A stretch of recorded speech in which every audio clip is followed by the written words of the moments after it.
Isinusulong ng agarang pagrarasyon ng mga produktong petrolyo dahil pa rin yan sa walang katiyakang supply ng langis, bunsod ng gera sa Middle East. Para sa live report ng Unguna sa Balita, si News 5 Cent correspondent Mayan Los Baños Mayan, sa mungkahin ni Senator Gatchalian, paano patutupad itong pagrarasyon ng langis?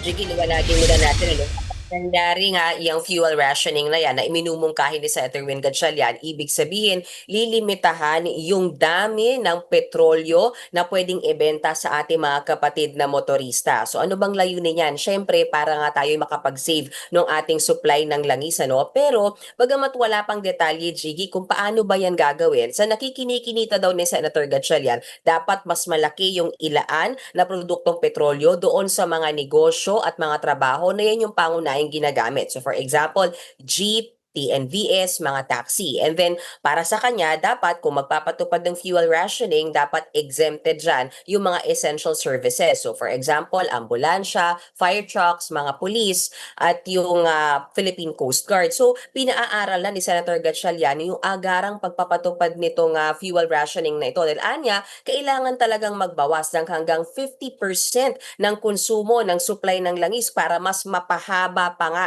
yung o yung mas ma-extend pa natin yung buhay ng inventory na meron tayo sa ngayon. Dahil ayon nga, kung matatandaan mo, Jiggy, ayon kay Pangulong Bongbong Marcos, good for 51 days yung inventory ng langis na meron tayo ngayon. Jiggy. At mayan kung priority itong mga pampublikong sasakyan at saka yung mga ambulansya, yung mga fire truck, papaano yung mga pribadong sasakyan? Ay, talagang yung mga pribadong sasakyan at pribadong mamamayan ang tatamaan talaga nitong fuel rationing na 'to. Naitanong natin kay Senator Win Gatchalian, gano'n talaga kasi ang mukhang mai-exempt nga lang gaya nga ng sinabi niya, yung mga essential services. So, kung ano yung paanong sistemang gagawin diyan, ipauubayan na raw ni Senator Win Gatchalian do'n sa mga ahensya na talagang mangunguna diyan sa pagpapatupad ng fuel rationing. Pero ang malinaw sa ngayon, sinuggest na ni Senator Gatchalian sa Department of Energy na ipatupad na ng agaran o ASAP itong fuel rationing na ito. Syempre natanong ko rin kay Senator Gatchalian kasi posible mangyari kasi diyan, Jiki, kapag may fuel rationing, baka may mga kapatid tayo na piliin na lang mag-commute kesa magdala ng sariling sasakyan. Anyway, limitado naman pala yung ipanggagas nila, hindi ba? So ang sinasabi ni Senator Gatchalian diyan, dapat talaga handa yung public transportation natin na saluhin yung dami ng commuter sakaling madagdagan pa yan dahil nga sa mga kababayan natin na pipiliing mag-commute na lang kesa magdala ng sariling sasakyan. Isa pang tanong, Jiggy, naku baka naman na mag-cause lamang yan ng panic sa ating mga kababayan kapag isinagawa yung fuel rationing na yan. Ito yung sagot ni Senator Win Gatchalian. Up to 50 days ang ating inventory. At ang facts, hindi natin alam kung ano yung susunod. It might cause panic.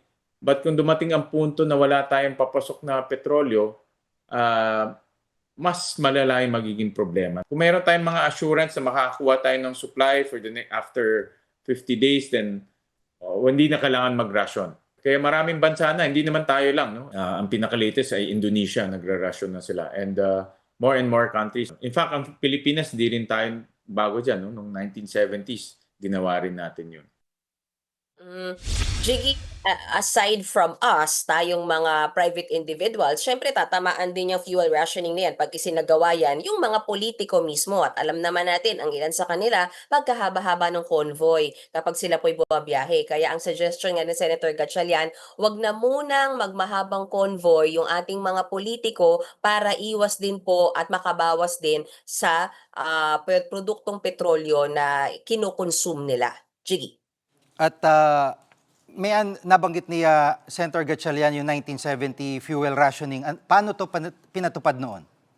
Oo, balikan lang natin, rewind lang tayo, 1973, kung matatandaan mo, Jiggy, nagkaroon din tayo ng global oil crisis dahil naman sa Arab-Israeli war. So, konting-konting background lang, ano ba nangyari dyan? Nagkaroon ng surprise attack ang Syria at Egypt sa Israel. Dahil dyan, nagpatupad ng oil embargo o hindi naglabas ng produktong ng langis o produktong petrolyo yung mga oil-producing Arab estates. At syempre, nung nangyari yan, apektado yung supply, yung pandaigdigang supply. So, nagkaroon ng fuel rationing noong panahon na yan dito sa Pilipinas under Marcos Senior Administration, tatay ni Pangulong Bongbong Marcos. So ang nangyari niyan, nag-distribute ng coupon sa mga barangay bilang pagkontrol sa pagbili ng petrolyo. At ang naging resulta nga yan, mahabang pila talaga ng mga sasakyan sa mga gasolinahan, Jiggy. At may reaksyon na bang Malacanang at mga transport group dito sa proposal ni Senator Gatchalian? Waiting pa tayo, Jiggy, kung ano ang reaksyon ng Malacanang, kung kakayanin ba or is this something that they're looking into right now na pwede na nga ba talagang magkaroon ng rationing by this time, ano? Pero sa ngayon, ang sinasabi ng isang urban transport expert na si Rene Santiago, hindi handa ang pamahalaang Bongbong Marcos Jr. para magpatupad ng fuel rationing. Hindi raw gaya nung panahon ng kanyang ama na ipinatupad nga yung parehas na mekanismo. Pakinggan natin ang pahayag ni Mr. Rene Santiago. I have not heard the government so far come out with a good plan how they will do it. I don't think they have the capacity to iron out the mechanics and the details to make it work properly. You have to rely on digital technology to do it. At dito sa pagrarasyon ng petrolyo ay ano pa, bukod dito, ano pa yung mga sinusulong ng mga senador na solusyon? Marami kasi nilabas na, Jiggy, ngayong araw yung chairman's report, ano, mula doon sa, kung natatandaan mo, yung mga nireport ko sa iyo na Protect Ad Hoc Committee na nagkaroon ng mga dalawang pagdinig pa lang naman so far kaugnay sa krisis na ito. At kabilang nga sa naging rekomendasyon nila ay magsagawa ng isang unified comprehensive contingency plan ang gobyerno. Kasi ang gusto ni Senator Gatchalian bilang chairman ng nasabing ad hoc committee, ilatag ng maayos at ilatag ng malinis yung plano kung paano ba re-responde sa krisis na ito. Bakit? Kasi pagkakataon din daw ito para makita rin ng Kongreso kung magkano bang pondo ang kakailanganin sa ayuda at iba pang gastusin. Dahil, Jiggy, pag hindi kinaya nung pondo na meron tayo ngayon, baka kailanganin daw na magpasa ng supplemental budget o baka kailanganin na magsulong muli ng Bayanihan 3. Natatandaan mo nung pandemya, Bayanihan 1 and 2, Bayanihan 3 na ngayon kung sakasakaling isusulong ito sa panahon ng oil crisis. Narito ang bahagi ng pahayag ni Senator Win Gatchalian.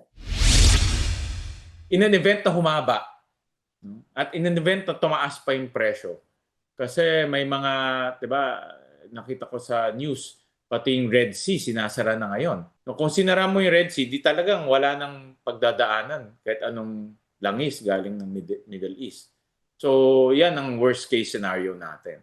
So, kaya kailangan magplano lang tayo eh. And we need to already start, kami dito sa Senate, we're already studying all the possible courses of action.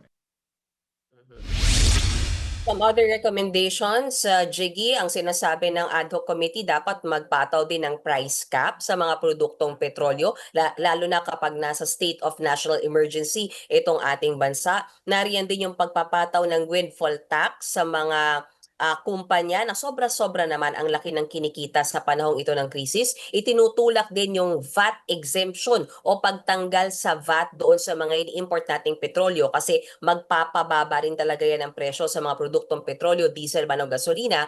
At syempre, yung pag-amyenda sa oil deregulation law para magbigay ng mas matinding proteksyon di lamang sa gobyerno, lalo na sa mga consumers. Yan muna ang latest. Balik sa iyo, Jiggy. Yan ang live report ni Mayan Los Baños. Mga kapatid, Jiggy Manikad po. Pagdating sa mahalagang balita sa loob at labas ng bansa, dapat una sa lahat, mag-follow at mag-subscribe na sa social media pages ng News 5.